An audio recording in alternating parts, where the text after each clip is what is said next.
اکتوبر 2002 میں جب میں نے پہلی دفعہ پارلیمنٹ کی رپورٹنگ شروع کی تھی، جو مناظر اس وقت دیکھے تھے وہی مناظر 22 برس بعد جمعرات 29 فروری 2024 کو دیکھنے کو ملے۔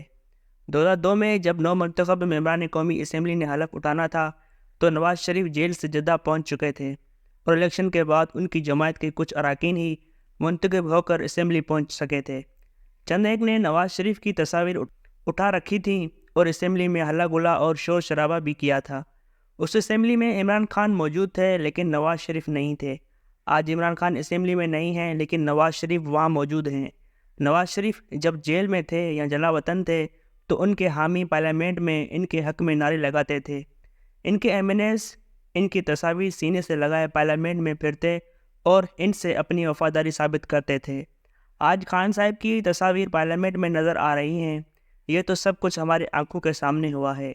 یہ لوگ ایک دوسرے کے ساتھ نہ چل سکے۔ اقتدار کا نشہ ہی کچھ ایسا ہے۔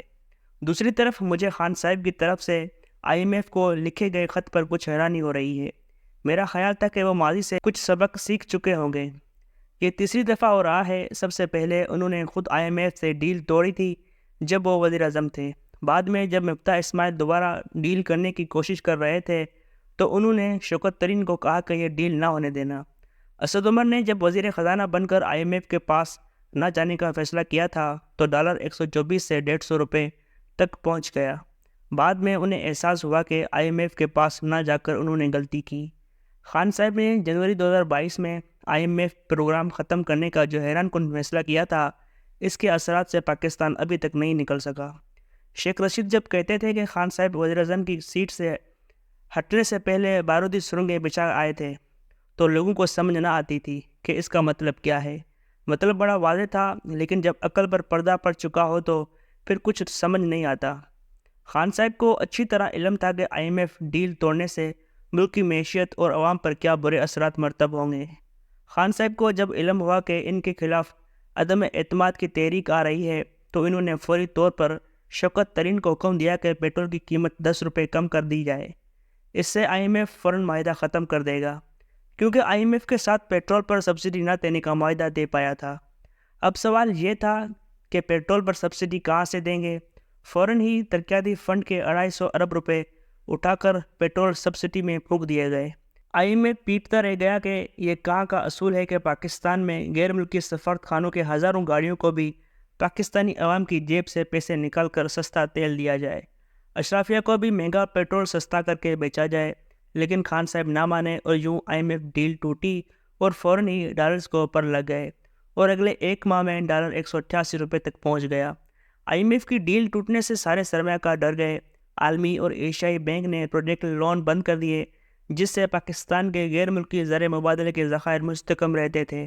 ڈالر مہنگا ہونے سے سب چیزیں مہنگی ہونا شروع ہوئیں کیونکہ پاکستان غذائی اجناس اور تیل تک سب کچھ امپورٹ کرتا ہے۔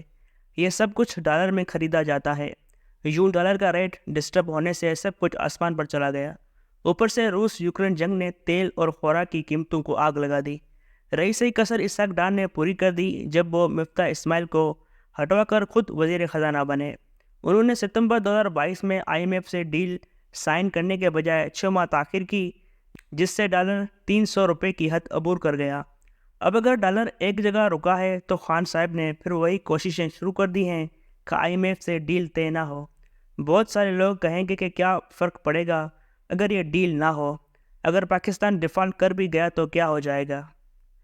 پہلی بات یہ ہے کہ خان صاحب اپنے دور میں امپورٹ کو 55-60 ارب ڈالر سے 80 ارب ڈالر سالانہ تک لے گئے، جبکہ ایکسپورٹ 31 ارب ڈالرز تھی۔ 30 ارب ڈالرز اوورسیز کے ملا کر 61 ارب ڈالرز تھے ہمارے پاس۔ اب بتائیں 20 ارب ڈالرز کہاں سے لائیں؟ پی ٹی آئی سے پہلے امپورٹ 55-60 ارب ڈالرز تھی، 25-26 ارب ڈالرز ایکسپورٹ اور 20-22 ارب ڈالرز اوورسیز بیچتے تھے۔ یوں مل ملا کر تقریباً 50 ارب ڈالرز ہو جاتے تھے۔ 5 ارب ڈالرز کا گیپ قرضے لے کر پورا ہو رہا تھا، لیکن جب خان صاحب نے امپورٹ 20 ارب ڈالرز بڑھا دی تو ڈالرز پر دباؤ بڑھا اور یہ شارٹ ہونا شروع ہوا تو ہم نے چین، سعودی عرب، دبئی اور آئی ایم ایف کا رخ کیا اور یوں قرضے بڑھے۔ ایکسپورٹس بھی 5-6 ارب ڈالرز خان صاحب کے دور میں بڑھیں جب روپے کو 160 روپے تک گرایا گیا، لیکن ساتھ امپورٹس ہی بھی